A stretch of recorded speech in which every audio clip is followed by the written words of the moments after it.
Actor विजय के लिए बड़ा मौका है। अभी तक तमिलनाडु की सियासत डीएमके और एआईएडीएमके इन दोनों के इर्द गिर्द घूमती रही थी, लेकिन तीसरा विकल्प एक्टर विजय बनकर उभरे हैं और ऐसा बनकर उभरे हैं कि अलग थलग हो गई हैं पुरानी पार्टियां। समझ में नहीं आ रहा कि एक्टर विजय के साथ जाएं या फिर ना जाएं। आप बने रहिएगा हमारे साथ। अब सवाल यह भी है जो डीएमके की तरफ से उठाए जा रहे हैं कि क्या कांग्रेस को सत्ता का इतना लालच है कि वो अपने ही सहयोगियों को धोखा दे रही है। तमिलनाडु में जो कुछ हो रहा है उसे सियासी गलियारों में कांग्रेस की खूब चर्चा हो रही है। उसकी अपनी ही सहयोगी पार्टी डीएमके भड़क गई। कांग्रेस विजय के साथ सत्ता में भागीदार बनना चाहती है, जिससे इंडिया अलायंस का एक बड़ा दल डीएमके नाराज हो गया है। उसकी नाराजगी की वजह भी आपको बता देते हैं। दरअसल कांग्रेस विजय की टीवीके को समर्थन देने की तैयारी कर रही है। ये वही टीवीके है जिसने डीएमके को सत्ता से बाहर कर दिया और डीएमके कांग्रेस की सहयोगी रही है। कांग्रेस के इस रुख से डीएमके इतना भड़क गई है कि वो धमकी भी देने लगी है। कांग्रेस को गद्दार कह रही है और ये भी कह रही है कि 2029 के लोकसभा चुनावों में कांग्रेस को इसका खामियाजा भुगतना पड़ेगा।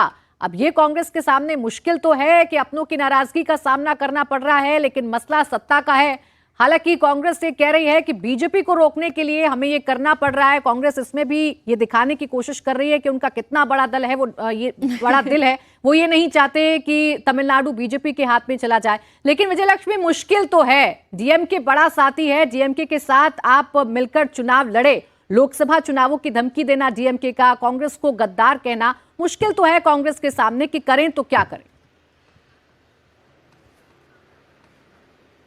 बिल्कुल, देखिए तमिलनाडु में इसको सेक्युलर प्रोग्रेसिव अलायंस कहा जाता है, इंडिया अलायंस का जो स्वरूप है, और 2 दशकों से ज़्यादा कांग्रेस और डीएमके का साथ है वहाँ पर। ऐसे में कांग्रेस, हालांकि ये कोई नई चीज़ नहीं है, टीवीके के साथ जाने का जो फैसला है उसकी जो रशाकशी है वो चुनावों से पहले भी देखने को मिली। कांग्रेस पार्टी का एक बड़ा धड़ा जिसमें कांग्रेस के काफ़ी सारे सीनियर लीडर्स इंक्लूडेड थे, वो चाहते थे कि फ्यूचरिस्टिक पॉलिटिक्स जो है वो टीवीके की पार्टी, एक्टर विजय की पार्टी करी, और वो चाहते थे कि एक्टर विजय के साथ ही अलायन किया जाए। लास्ट मोमेंट तक कांग्रेस पार्टी जो है वो एकदम ओहापोह की स्थिति में थी, क्योंकि एक यूनिट जो है वो दबाव बना रही थी कि टीवीके के साथ जाए। और अब कहीं ना कहीं वो जो पृष्ठभूमि बनी थी, वो जो बैकग्राउंड बना था, जिस तरह का ट्रीटमेंट डीएमके का रहा कांग्रेस पार्टी को लेकर, कांग्रेस के नेता हमें लगातार बता रहे थे कि डीएमके उनको का ट्रीटमेंट उनके प्रति अच्छा नहीं है। जितनी सीटें वो मांग रहे थे, सत्ता में भागीदारी वो मांग रहे थे, तो डीएमके ने लास्ट मोमेंट तक कोई भी मांग कांग्रेस पार्टी की उस तरह से एडजस्ट या अकोमोडेट नहीं की। और अब कांग्रेस को लगता है कि फ्यूचर जो है,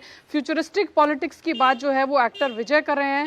भारतीय जनता पार्टी को दूर रखने की बात कह करके कांग्रेस पार्टी जरूर ये कह रही है कि उसको टीवीके को समर्थन देना होगा, लेकिन कांग्रेस पार्टी चाहती है कि सत्ता में उसकी भागीदारी हो, ताकि तमिलनाडु में वो अपने संगठन को खड़ा कर सके और उसकी भागीदारी से दक्षिण भारत में जो अपना एक्सपेंशन है उसको और बढ़ा सके। ये थॉट प्रोसेस चुनाव से पहले भी था, और चुनाव के दौरान भी जो कन्वर्जन ऑफ वोट है डीएमके और कांग्रेस का, वो बहुत ज्यादा नहीं हुआ।